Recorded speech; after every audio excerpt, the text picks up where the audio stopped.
powerful. You see what's happening. It's very powerful concrete. It's 9,000-pound concrete. That, if you know anything about contract, that's very, very strong. That's very strong concrete. But they probably want to enhance the area. They're going to spend money. This is a very sacred piece of land. This is the White House, and they want to do things. But everything that you see and the money that's being put up to build the ballroom, and again, the ballroom, it's necessary for the ballroom to be built with what you see over here. It's all knit in. The air conditioning, the heating, the drone capacity, the shield. You know, the ballroom becomes a shield for everything that you see right here. Without that, they couldn't have this. They couldn't build the lower floors. Without that shield over the top of it, it's a shield that will totally protect what's downstairs. They have a lot of things going on downstairs, and some of it you see. This goes down 6 stories. You see 3 stories because it's already been built. This will be, very shortly, this will be in the form of the roof goes along these lines. Basically, it goes outside. You see where the wood is. You're going outside of that line, and then it goes straight up.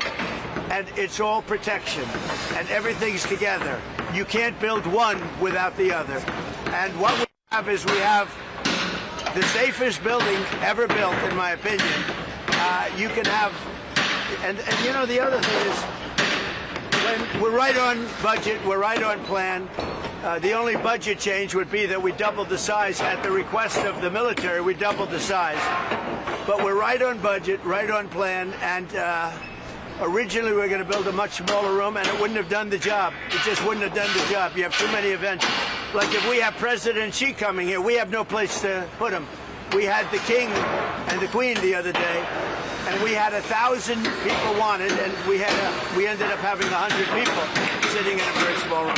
So they've been after this for a long time, but maybe more important is the safety element. This is a shield that protects everything that's inside, everything that's on top. And, you know, obviously the White House was built in 1792. You know, it's awfully hard to do that kind of a capacity that we did here. So this will give future presidents, but you have to understand, when this is finished, my term ends shortly after that. This is really for other presidents. This is not for me. This is my gift to the United States of America. I'm going to be able to use it very little, because when it's finished, we're talking about 6 or 7 months. But it will be used for hopefully hundreds of years for other presidents. And there will never be anything like this built again. There'll never be a room built like with the safety. As an example, if we had the White House Correspondents' Dinner here, would have been no problem. Sir, you said that this will be when it opens, 6, 7 years. Have you that around that time all about the first event? I have. I better not tell you about that, Daniel. But yeah, we have. Everybody wants to be here for the first event. We're talking about heads of nation, so we have some very special places that it could happen for them. You know, we had literally, if the King and Queen were, you know, we had this finished, we would have had an event that would have been 10 times as such. I mean, we literally were in a little room in the White House. Presidents, now we're not even talking about safety. Presidents have been asking for this for literally from the time the White House has been built. But on record, for 150 years, they've said, what about a big room? And you all know, you probably attended, they have some where they use tents. If it rains, it's a disaster. This is going to be a gift to America. Yeah. Future president of the country. What is it going to give America? We will have to have a safe country. We have to have a great country. We have to make sure that Iran doesn't get a nuclear weapon. All of the things that you see me fighting for so hard.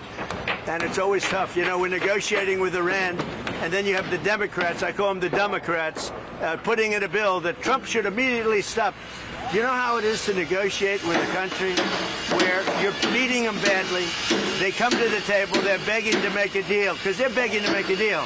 I hope we don't have to do the war, but we may have to give them another big hit. We may have to give them another big hit. I'm not sure yet. You'll know very soon.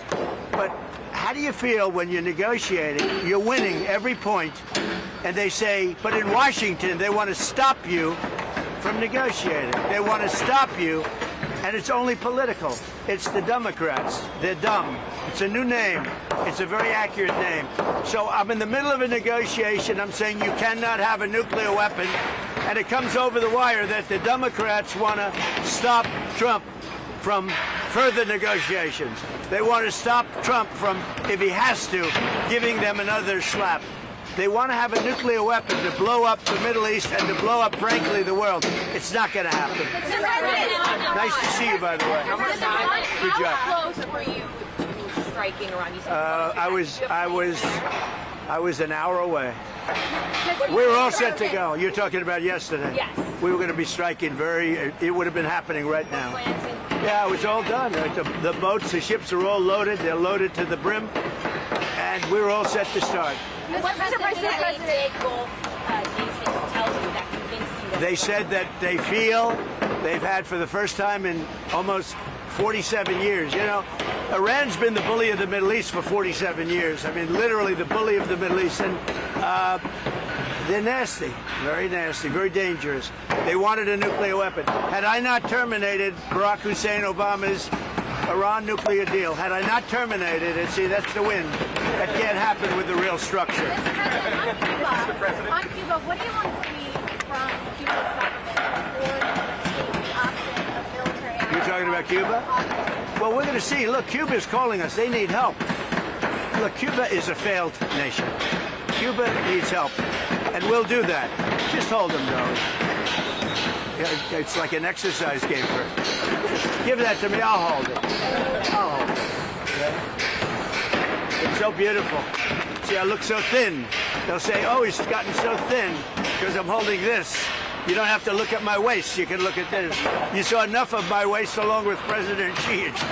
Are you confident that you can reach a diplomatic deal With Cuba? Turkey? I think so. Yeah, I think so. I am very prone toward the Cuban Americans. They've been incredible people. Many of them have lost family members. They've been very badly hurt themselves. They've been in prison. They've come to this country and they've been very successful. The Cuban American people in Miami, I mean, they are amazing people. Most of them are in Miami, in Florida, but mostly in Miami. I'm very, very prone to helping them. I mean, I think I got 97% of that vote. I want to help them. Now, they have family members in Cuba.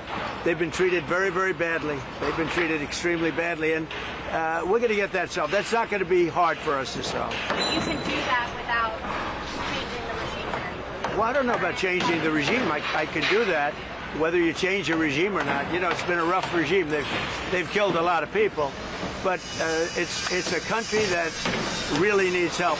It has nothing. They can't turn on the lights. They can't eat. We don't want to see that. How much notice did the Gulf nations have? How much notice did the Gulf nations have that you were going to do these strikes before they asked you to pause? They called me over the last 2 days to say they made a lot of progress because we have them negotiating with us, and primarily Saudi Arabia, Qatar, UAE, Kuwait, a little bit, and Bahrain, and some of the others. And we have them negotiating with them. We're all working together. It's like a team. And Israel, of course, and Israel's been a great partner. And so we are negotiating together. I got a call from numerous of these people. They know the people in Iran. Don't forget, when you talk about regime change, I think it's the ultimate regime change because the first level and the second level are no longer with us. They're someplace, but they're no longer with us. So we have real regime change. But I got a call yesterday, sir, could you wait? We think we're close to a deal. And that's okay. Now, I've heard it before with these people. They change their mind. I made deals with them. No nuclear. We immediately get the nuclear dust. And they said, you're the only one can get it because the bombers did such an unbelievable job that the mountain literally collapsed on top of it. They said us, and they thought China would be the only two countries that could even get it. But I think it's important to get it, maybe psychologically more than anything else. How long did the Gulf nations know? How long did they know that you were planning the Gulf nations? They knew I was getting ready to attack. I didn't tell them. I'd never tell anybody when. You're in constant contact. I never tell anybody when, but they knew that we were very close. I would say I was an hour away from making the decision to go today. And we would probably not be talking about a beautiful ballroom today. We'd be talking about that. And no, I had made the decision. So they called up. They had heard I made the decision. They said, "Sir, could you give us a couple of more days because we think they're being reasonable." How many days for Iran to come to Well, I mean, I'm saying 2 or 3 days, maybe Friday, Saturday, Sunday, something, maybe early next week, a limited period of time. Because we can't let them have a nuclear weapon. If they had a nuclear weapon, they would start with Israel. They would blow it up, and they would blow it up fast, but they'd blow it up. And I'll tell you what, they'd go after Saudi Arabia, they'd go after Kuwait, they'd go after UAE, they'd go after Qatar, they'd go after, I think they go after the entire Middle East, and it would be a whole different negotiation. It would not be, it would be nuclear holocaust. And there's no question in my mind that they'd use it. There's no question. And I deal with these people. They're extremely radicalized. These are not people like what I deal with you. You're a very nice guy. These are people that are seriously radicalized. They would use it.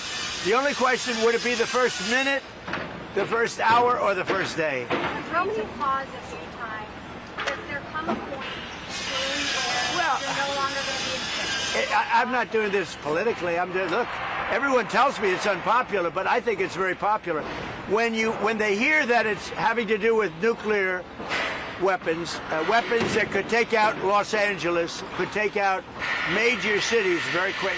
When they hear that, you know, when they're explaining, I'll tell you what, when we explain it to people, I don't really have enough time to explain it to people. I'm too busy getting it done. When they understand, I think it's frankly very popular. But whether it's popular or not popular, I have to do it because I'm not going to let the world be blown up on my watch. It's not going to happen. your primary with Thomas Massey and your endorsed candidate? Yeah. Do you think your candidate can beat him? And what are you seeing? Yeah, Thomas Massey's a terrible congressman. He's been a terrible congressman from day one. Dealing with him is just horrible. I don't think he's a Republican. I think he's actually a Democrat. He's not a libertarian. You know, sometimes they say he's really a Democrat. He votes against us all the time. He voted against the border wall. He voted against men playing in women's sports. He voted against transgender for everybody, the mutilization of your children. He voted against, again, open borders. We have the best border we've ever had right now. Nobody's coming in. I mean, a report just came out. In the last 11 months, literally nobody has been allowed into our country illegally. We're taking people legally. They go through a process. But nobody's come into our country. But we've taken out hundreds of thousands of people. We had 11,888 murders. Many of these murders allowed into our country from prisons. They were in prisons. Many of these people killed more than one. More than 50% killed more than one person. This was gross malfeasance. This was on behalf of the Biden administration. I don't know Biden because I don't think he knew he was alive. But Kamala, was the border czar.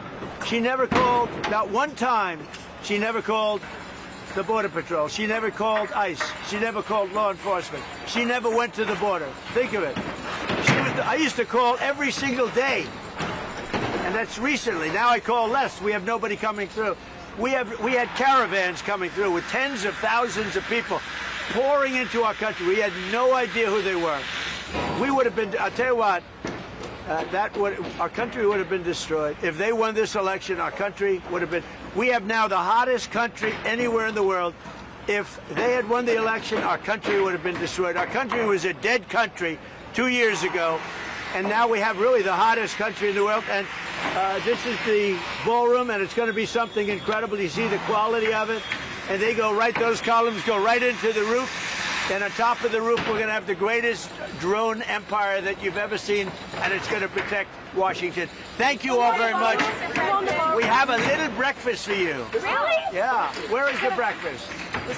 I'd have it. Where is it? Oh, it's right over there. We have a little bit of a breakfast for you. I figured I'd be nice to you for a change.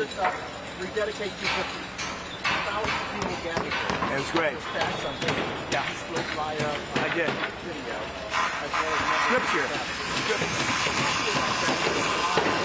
see that happen? And are you pleased with the turnout? Well, I think that it was great. Thousands of people showed up, and it was a beautiful beautiful day. I did scripture. You think it's easy to read scripture? It's not easy to read scripture. That's a whole different ball game. That's not like reading a speech. We will build the wall. This is a whole different deal. But I did it proudly, and I guess it was broadcast.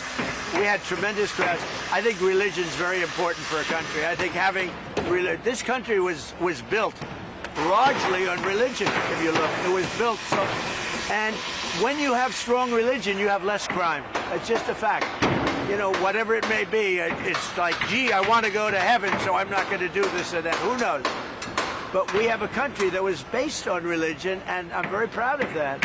And if you look and you see all of the polling, I mean, polling is so fake. But on this, it's not fake.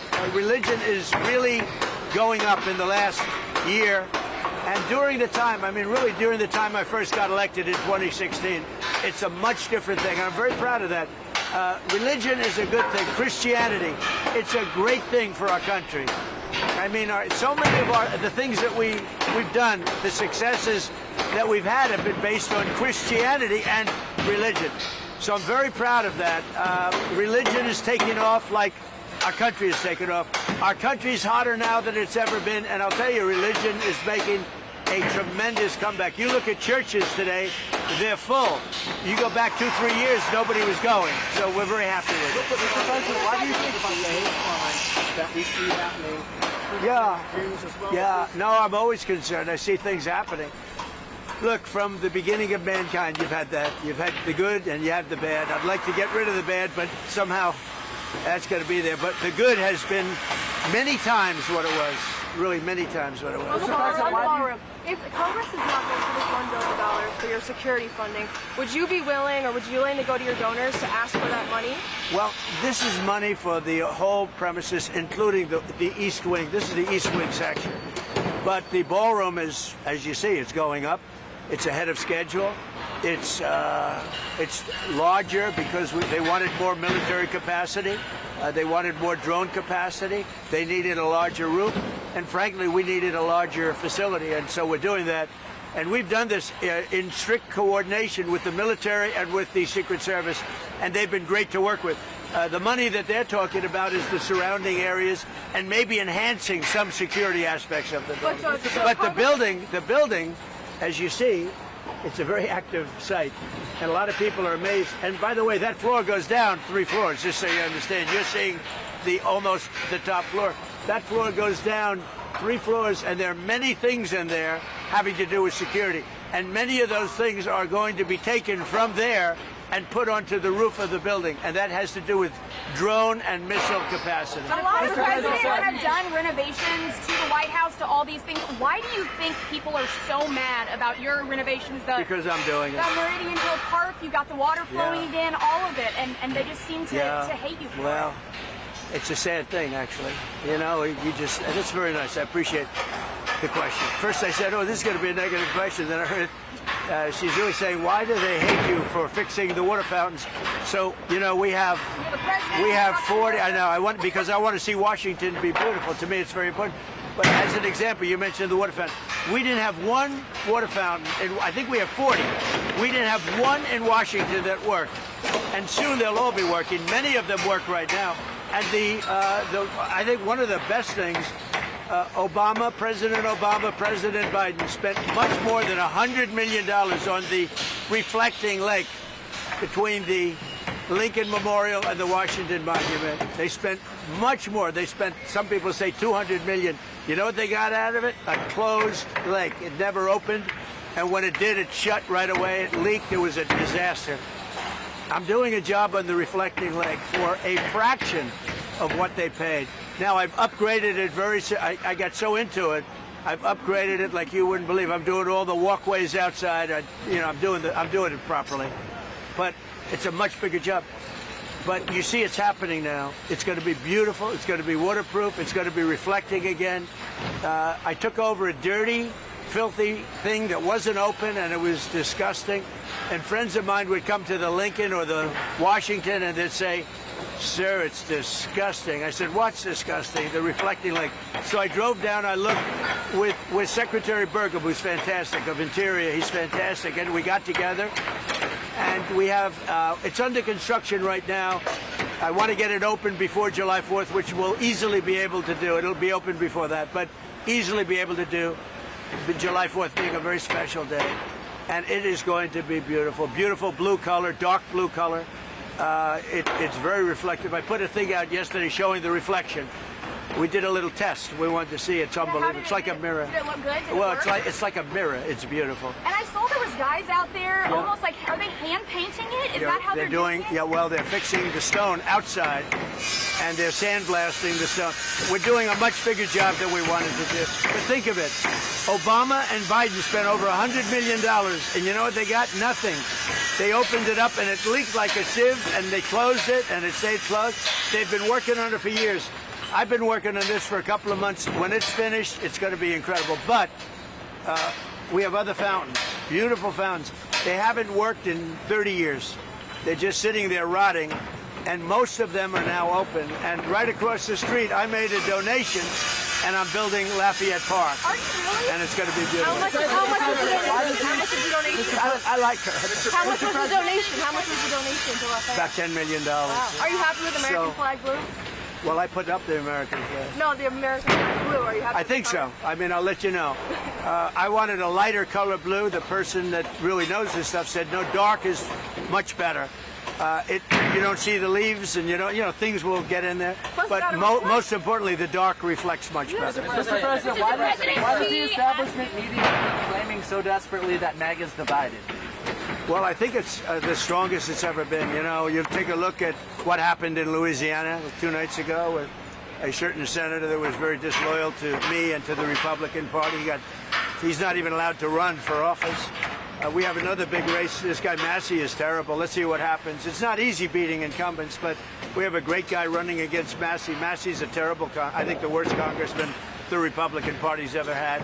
That'll be tonight. That'll be good television. And we'll see what happens there. But I think MAGA's never been more together, actually. I'm going to be making an endorsement today in Texas. I'm going to be putting out an endorsement in a little while in Texas, the great state. You know, I won Texas all 6 times, meaning primaries and the race.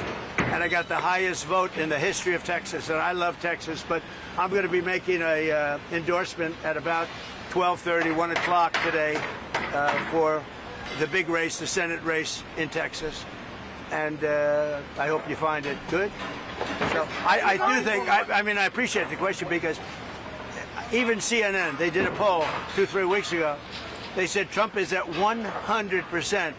That's Harry Endon. I like Harry Endon. You know, he's got a lot of energy. I like him. But he did a poll, and he's a good pro. And he gives the good and the bad. But I think he's an honorable guy, because we get a lot of good. You know, he predicted I was going to do great with the Muslims in Michigan and win Michigan, and I did. I did good, and I won Michigan by a lot. He made a lot of good predictions, but he did a poll 2 weeks ago that said Trump is, I mean, this is up. You can check 100% popularity with MAGA. MAGA is most of the Republican Party. The rhinos are gone to a large extent. A few of them are still left, so hopefully we get rid of one tonight in the form of Tom Massey, who's horrible. But no, it's been amazing. But I'll be making a statement in a little while as to who I'm endorsing in Texas for the Senate. And there are those that say whoever I endorse is going to win. I don't know if that's true, but historically that's absolutely true. I just don't like to say it because I don't like to brag.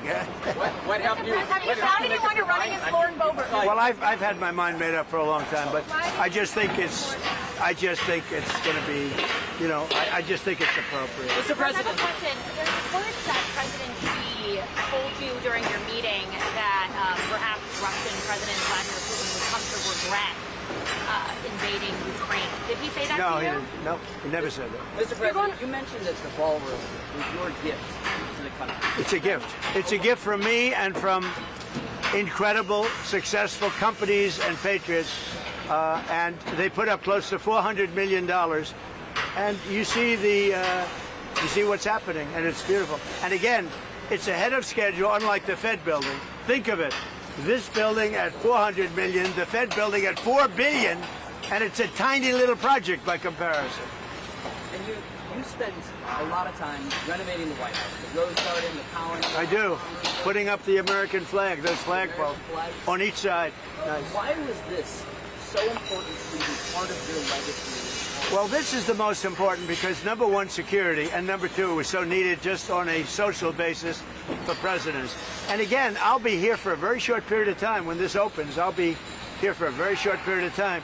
This is really being built for other presidents. It's not being built for me. And I'm a really good builder. The thing I do best in life is build. I'm a great builder. And I build beautiful product. There will never be anything like this. I always admired the facade of the Supreme Court. I said, I wonder if that can be duplicated or bettered, even not to say bettered, but even bettered. And we've actually bettered it. What we're doing is something that you'll never see it again. Mr. President, one more on Iran, if I may. When you were having your discussions with the regional partners, the regional leaders, did they express to you any concern about Iran's ability to still retaliate in the event of U.S.? They have a little ability. Their missiles are 82% gone, we estimate. Their capacity to build is very little right now because we hit all of their manufacturing areas. Same thing with drones, largely gone, but they still have a little capacity. Yeah, not much, but they have a little. Their Navy is completely gone. Their Air Force is completely gone. President Xi has promised me that he's not sending any weapons to Iran. That's a beautiful promise. I take him at his word. I appreciated it. We had an amazing time in China. Look, we got along very well before this, but President Xi and I had really an amazing time. I think he'd say the same thing, but he promised that he's not sending any weapons. And, if you think about it, he gets 40% of his oil. He's not sending oil boats in, tankers in with 20 destroyers alongside of it.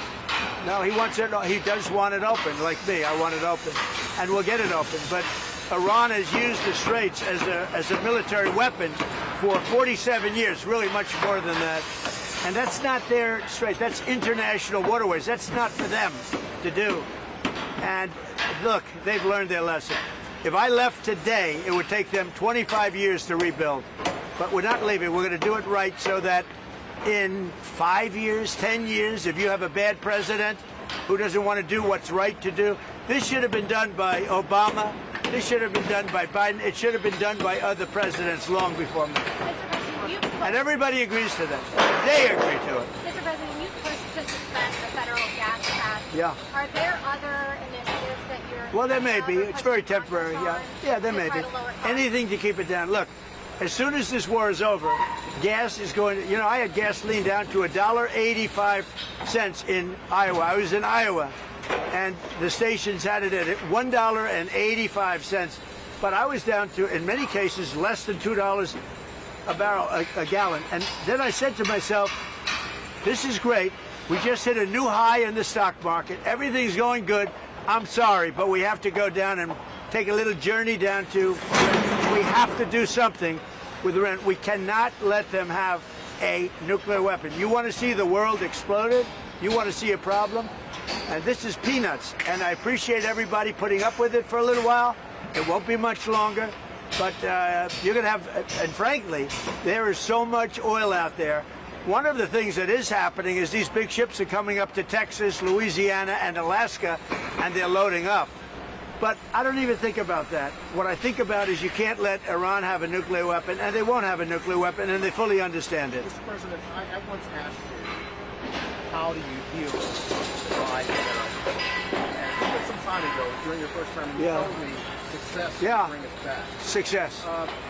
Based on that, why do you continue to do what you do, knowing that so many people are criticizing you, and at the same time, every day to try to bring that success to America? You have some people disagree with, like, the Iran thing. To me, it's no question. To me, you have to have borders. You have to have walls, and you have to let people in legally, but you have to have borders. Some people think you don't have borders. You should let anybody, murderers, drug dealers, you should let them in. So there is some, but I said to you once, I remember it, the greatest healer of our country, when we had, just before COVID, we were so successful. We had the best economy we've ever had in my first term. This term is going to blow it away, I think, and you see all the numbers. Even during the war, we have the highest stock market we've ever had. I thought the market would go down 25%. And I was okay with that to get rid of a nuclear potential holocaust. Would have been a nuclear holocaust. So going down 25% is okay if you're going to get rid of a nuclear holocaust. So most people agree with me. When I'm with people and they, let's say, oh, gee, why do... And I say, here's the problem. Is it okay for Iran? And they are very volatile people. I'm being nice. Is it okay for Iran to have a nuclear weapon? Everybody says no. I said, then we have nothing further to discuss. You know, it's like one of those things. And they will never have a nuclear weapon. Not going to happen. And probably that's going to be very soon. So one way or the other, whether it's military or an agreement, that'll start opening up very soon. Mr. President, why did you wait so long to move forward with the president's primary, especially because now both of their names are going to be on the ballot? No, I waited. I've pretty much always known who I was going to endorse, but I just thought this was a good time. You know, the voting's starting, and I thought this was a good time. I'm going to be doing that very shortly. Mr. President, have you put any thought into potentially endorsing someone to run against J.B. Pritzker, like Darren Bailey or... Well, I like Darren Bailey. J.B. Pritzker's a slob of a governor. You know, he could call me and I'd send the National Guard in. Chicago would have no crime.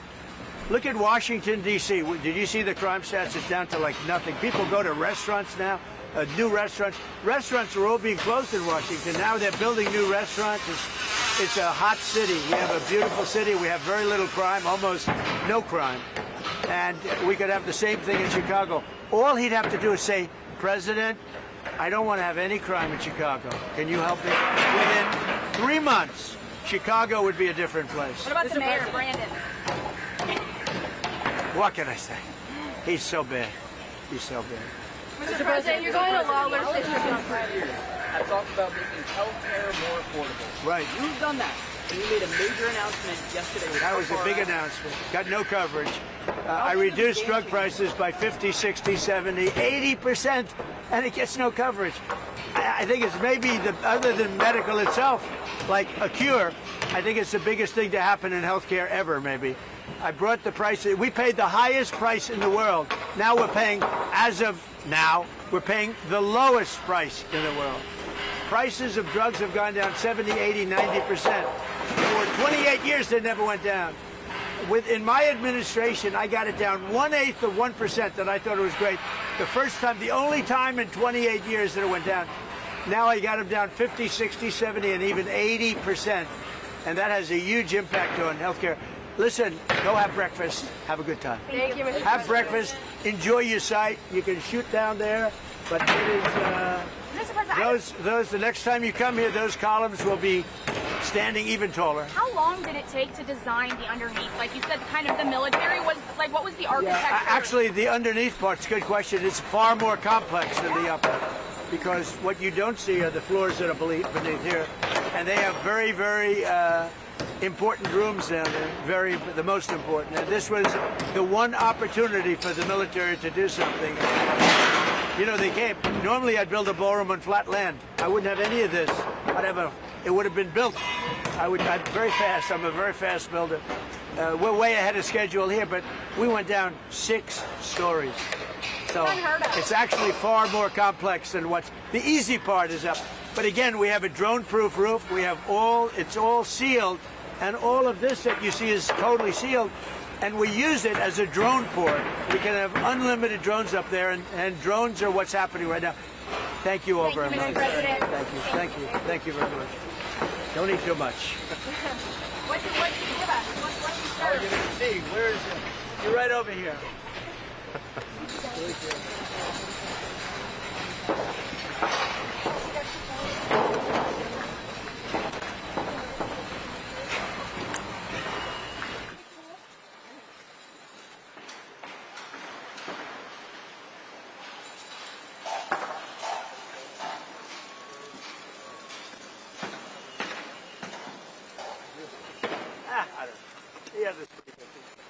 Don't eat too much.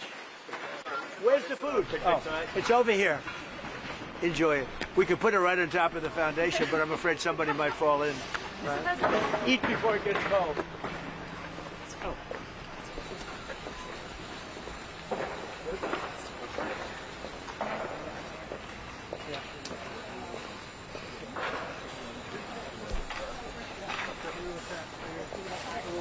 Take good care of that place. If he doesn't do a good job, we'll fire him, okay? If Lawrence doesn't do good, but you'll like Lawrence. Take good care of him, Lawrence. I'm okay.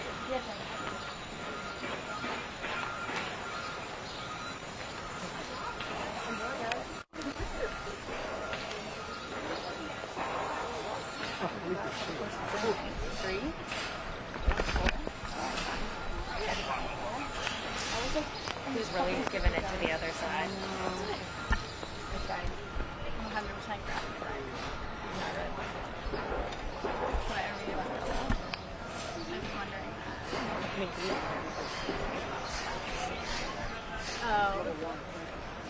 Oh, like if it'll be a thing. Your phone is overheating? Everything is overheating. Everything is overheating. It's a breakfast, guys. In the shade. Yes. I know, I'm like, Get some water.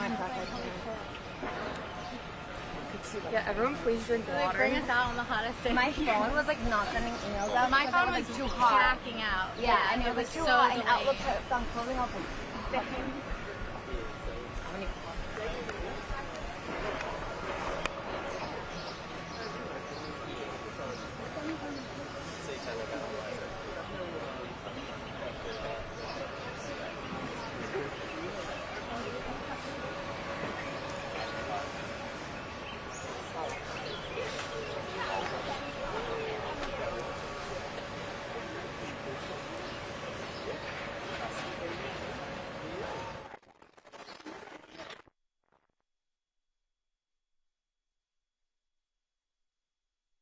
Grass, please.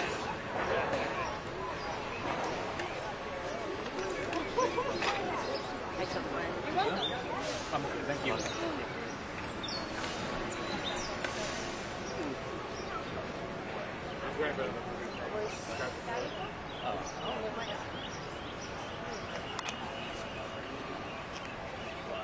Are we,